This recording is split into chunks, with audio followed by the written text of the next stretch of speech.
Hello hello, bienvenue sur Et si on avançait, le podcast qui te tire vers le haut.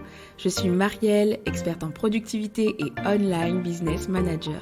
Ma mission, aider les entrepreneurs et les porteurs de projets débordés à retrouver clarté, efficacité et sérénité dans leur chaos.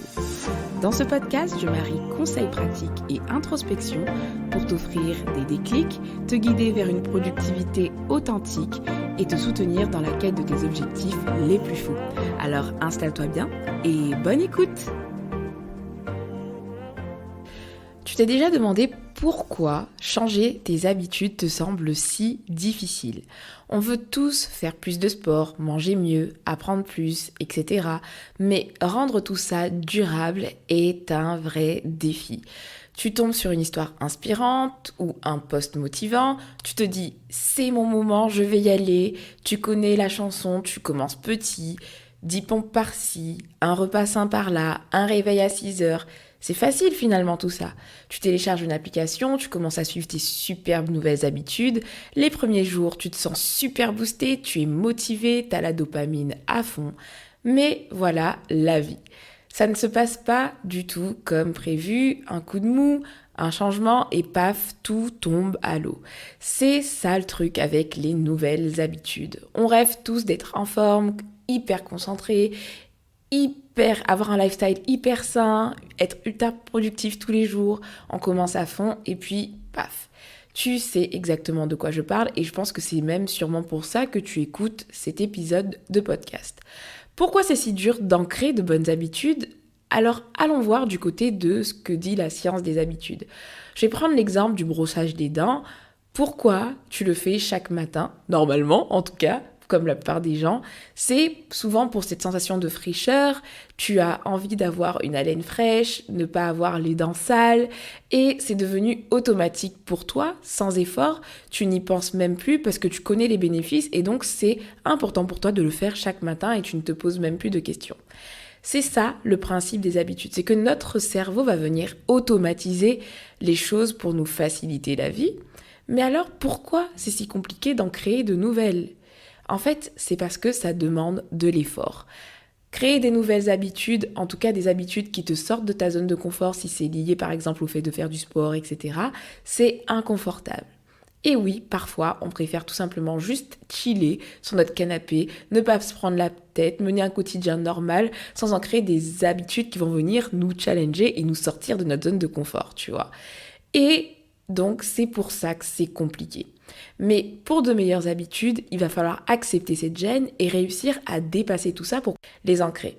Et donc, quand les bénéfices vont devenir assez tentants, quand on y aura goûté assez, qu'on saura que ces habitudes sont bonnes et nous apportent énormément de choses, là, tu voudras répéter l'action encore et ce sera plus facile pour toi de les ancrer.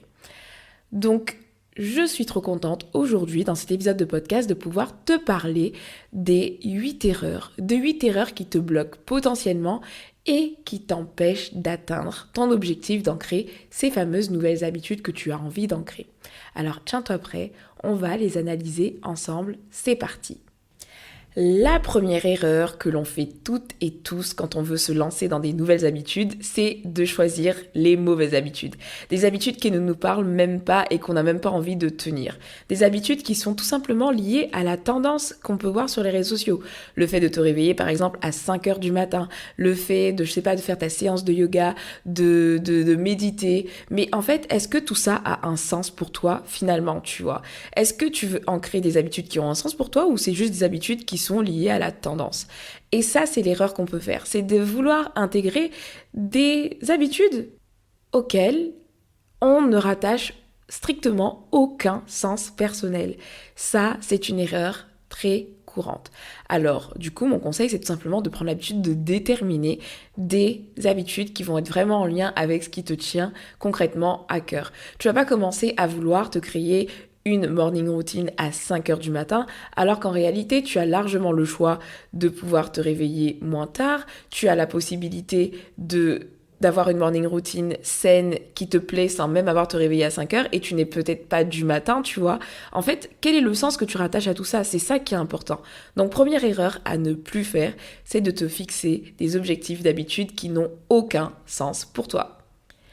Deuxième erreur, c'est d'être trop irréaliste. Quand tu te fixes des objectifs d'habitude, tu vas avoir envie de tout de suite jouer grand. Si tu veux te remettre au sport, tu vas peut-être te dire, je vais aller à la salle tous les jours et puis je vais faire 2 heures de sport et tout et je vais faire ceci, je vais me lancer dans la lecture des livres et je vais lire 50 pages alors que tu en as jamais lu depuis un moment. Tu vas aller à la salle de sport et te faire 2 heures de séance de sport alors que tu n'as pas fait de sport depuis des mois. En fait, il y a une différence entre être trop réaliste et donc du coup ne pas te dépasser et donc manquer d'ambition versus te mettre des objectifs d'habitude qui ne sont pas réalisables. Une habitude réalisable, c'est une habitude qui va pouvoir s'ancrer à ton quotidien parce qu'il va respecter le budget temps que tu vas avoir à lui allouer tout simplement. Donc tu vas te poser et réfléchir à des objectifs qui vont pouvoir intégrer avec cohérence ton quotidien si tu veux que ça marche. Troisième erreur que l'on fait quand on veut intégrer une nouvelle habitude, c'est de trop compter sur sa motivation. Tu sais, la motivation, je te le dis tout le temps, c'est trop éphémère pour que tu comptes sur elle. C'est une émotion trop passagère. Encore pire quand c'est la motivation du 1er janvier. Je lisais un article qui expliquait que dans les salles de sport, il y avait 3 pics généralement d'inscription. On a le pic d'inscription du 1er janvier avec tous ceux qui prennent des nouvelles résolutions. Tu as le pic du mois de mai pour tous ceux qui veulent à la dernière minute commencer à construire leur corps de ouf pour l'été parce qu'ils vont commencer à se mettre en maillot de bain, etc. Et donc ils veulent se mettre au sport pour perdre quelques kilos. Et puis après, tu as le mois de septembre qui représente un peu le janvier bis où on a plein de nouvelles résolutions après l'été où on a peut-être ancré des mauvaises habitudes et du coup les gens vont commencer à s'y remettre et donc en septembre ils s'inscrivent à la salle de sport. Et ça c'est clairement la motivation puisque à chaque fois dans cet article ils expliquent que finalement le taux de fréquentation des salles de sport diminue rapidement après ce pic, c'est-à-dire que ça va durer quelques jours et puis il y en a plein qui ne vont plus revenir et qui vont mettre à l'abandon leur carte de sport. Et tu vois, c'est là où en fait la motivation ne te sert pas à grand chose. Ça va t'aider effectivement à passer à l'action, mais pour tenir dans le temps, il va te falloir autre chose. Il va te falloir travailler sur ton engagement et ça marche également pour les habitudes. Si tu veux ancrer des habitudes durablement dans ton quotidien, il va falloir que tu ailles chercher ce qui te pousse vraiment à les mettre en action et à travailler sur ton engagement personnel envers tes habitudes et pas juste compter sur ta simple motivation. La 5e erreur que tu peux faire également, c'est de manquer de stratégie. Tu as envie de te lancer dans une nouvelle habitude et tu vas juste te dire « Ok, demain je m'y mets », mais sans forcément prendre le temps de te poser pour te demander comment fonctionne cette habitude, comment je peux la déclencher, comment je peux maximiser mes probabilités d'y arriver, tu vois. Tu vas te lancer juste comme ça, et c'est comme ça qu'après, tu vas peut-être échouer parce que tu ne t'es pas assez préparé. Et quand je parle de préparation, je parle pas du fait de procrastiner, tout simplement en te disant que tu vas te mettre là-dessus lundi prochain ou dans quelques jours parce que voilà, tu te trouves des excuses. Non, je parle du fait de vraiment te préparer de sorte à faire les choses de manière efficace, de sorte à mettre toutes les chances de ton côté d'aller au bout de ton aventure avec cette habitude et donc de l'analyser et d'être vraiment stratégique pour l'intégrer vraiment dans ton quotidien parce que quand tu choisis une habitude, c'est pas juste ponctuellement, c'est quelque chose que tu es censé garder. Et donc, l'erreur que tu peux faire, c'est de ne pas te préparer. Donc, si tu as défini une habitude que tu veux intégrer à ton quotidien, il est nécessaire de t'y préparer et de le faire vraiment stratégiquement. Une autre erreur qu'on peut faire quand on se lance dans une nouvelle habitude, et c'est une erreur qui selon moi est très répandue parce qu'on voit toujours le conseil inverse. Donc ça c'est plutôt lié à mon expérience personnelle, mais j'ai remarqué que le fait de commencer petit, ça ne fonctionne pas forcément. Je m'explique. En fait, la méthode des petits pas, elle fonctionne pour plein de choses. Elle fonctionne par exemple quand on se lance dans un gros objectif et qu'on doit le découper, etc. parce qu'il est énorme et on le découpe pour qu'il puisse s'intégrer à notre quotidien. Mais dans le cadre des habitudes, je trouve qu'en choisissant la méthode des petits pas, en décidant par exemple d'intégrer une habitude à la fois, je trouve qu'on passe à côté de quelque chose. Ce conseil, il est bien. On va dire que c'est un conseil sage parce qu'il te permet de ne pas t'éparpiller et d'y aller step by step. Mais en jouant petit sur les habitudes, je trouve qu'on passe à côté de l'opportunité de vivre un réel momentum en cherchant par exemple à modifier complètement son quotidien, tu vois, en intégrant peut-être 3 habitudes simultanément. Moi, si je te parle de ça, c'est parce que c'est mon expérience. J'ai essayé d'intégrer une habitude à la fois et tout ce que j'ai fait, c'est juste étaler mes échecs de chaque habitude dans le temps, tu vois. J'ai peut-être pris 2 ans à m'en rendre compte, mais j'ai perdu pas mal de temps. Alors que le jour où je me suis décidée de changer radicalement mon quotidien et que j'ai commencé à me challenger à appliquer 5 habitudes d'un coup pour révolutionner mon quotidien, et bien là, ça a fait toute la différence. Et là, j'ai finalement vécu ce que j'appelle un momentum, un élan. Tu sais, c'est un moment où tu sens que tu es en train de créer quelque chose et ça te motive tellement que tu dépasses le stade de motivation, que ça se transforme en routine et en réel changement dans ta vie. Parce que quand tu modifies non pas une habitude, non pas 2 habitudes, mais que tu modifies carrément 5 habitudes, tu changes complètement ta vie. Et franchement, en termes de déclic, en termes d'élan, je trouve ça génial pour commencer à ancrer des habitudes. Alors oui, peut-être qu'on t'encourage à commencer petit, mais et si tu envisageais les choses différemment en ce qui concerne tes habitudes, parce que peut-être que tu passes à côté de quelque... Il y a une différence entre réalisme et audace. Si tu es capable d'intégrer ces 5 habitudes à ton quotidien, tu restes réaliste, mais ça ne t'empêche pas d'être audacieuse ou audacieux. Donc moi, c'est mon petit conseil. N'hésite pas à essayer de te challenger à faire plusieurs habitudes en même temps parce que en goûtant à la transformation que tu vas créer, ça va te motiver peut-être à maintenir ce cap que tu n'as peut-être pas quand tu n'as pas cette sensation d'avancer avec une seule habitude. L'erreur que tu peux faire, c'est également manquer de conviction et de sérieux sur tes propres engagements. Tu te dis que tu vas commencer cette nouvelle habitude lundi, ça c'est ce que tu dis oralement, mais ton cerveau, lui, dans le fond, tu sais très bien que tu vas pas t'y mettre et t'y crois même plus en fait. Tu le dis comme étant une blague et forcément, lundi arrivé, tu ne vas pas passer à l'action, tu ne vas pas faire ton habitude. Donc si tu veux ancrer une nouvelle habitude, tu as besoin de réanimer ta foi en tes capacités, réanimer ta foi en ta capacité de tenir tes engagements. Et comment tu vas réanimer cette foi? C'est tout simplement en essayant de te lancer encore une nouvelle fois et en tenant cette habitude, en y allant à chaque fois avec la détermination et la conviction que tu es capable d'y arriver. Si tu n'y crois pas, ça va être vraiment compliqué d'ancrer cette habitude. Donc, prends-toi vraiment au sérieux. Prends ta parole au sérieux. Pardonne-toi pour les autres échecs, mais vraiment décide de prendre ce que tu dis au sérieux, sinon tu n'y arriveras pas. Ce sera toujours pour toi une grosse blague et tu ne prendras jamais tout ça au sérieux.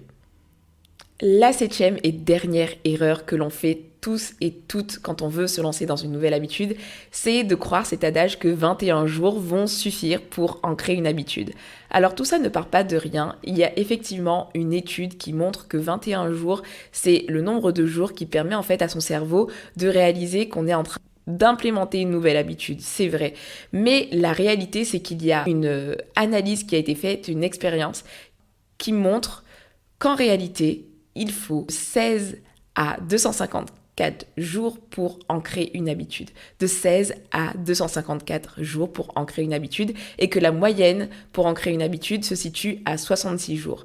Comment ça va changer? Ça va varier en fonction de la personne, en fonction de son contexte et en fonction aussi de l'habitude en elle-même. Donc ça veut dire que 21 jours, ce n'est qu'un jour, c'est bien pour se donner un cap, mais ça ne suffit pas. En fait, je vais te dire quelque chose qui va t'aider à changer d'état d'esprit par rapport à cette histoire de 21 jours ou pas 21 jours. Quand tu veux ancrer une habitude, ne pense pas que tu veux ancrer une habitude sur 21 jours ou sur X jours, pense plutôt que tu veux révolutionner ton quotidien. Pense que tu veux changer de style de vie. Tu n'es pas en train d'ancrer une habitude, tu es en train de changer de style de vie. Et quand on change de style de vie, on ne pense pas qu'on va changer de style de vie pour 21 jours ou pour 66 jours. Tu penses que tu vas changer ton quotidien tout simplement. Donc en réalité, je te parle de jours, comme moi par exemple, j'ai fait un challenge de 75 jours pour ancrer des habitudes, mais la vérité, c'est que le challenge, c'est de changer ta vie et de faire en sorte d'ancrer des habitudes pour la vie, en tout cas tant que tu en auras besoin, que ces habitudes puissent faire partie de ton quotidien. Donc pense style de vie, arrête de penser 21 jours, pense changement de style de vie. Tu vas réinventer ton quotidien et ça fait toute la différence. Tu as besoin de temps pour ancrer une habitude, 21 jours ne suffisent pas. Tu as besoin de temps pour voir des résultats, tu as besoin de temps en fonction de l'habitude que tu vas avoir et donc voilà pourquoi 21 jours ne vont pas suffire. Donc voilà ce que j'avais à te partager sur les habitudes. J'espère que tu as peut-être vu les erreurs que tu faisais et que ça te permet de réajuster le cap. Maintenant, imagine intégrer durablement à ton quotidien des routines qui te plaisent et te rapprochent d'une meilleure version de toi.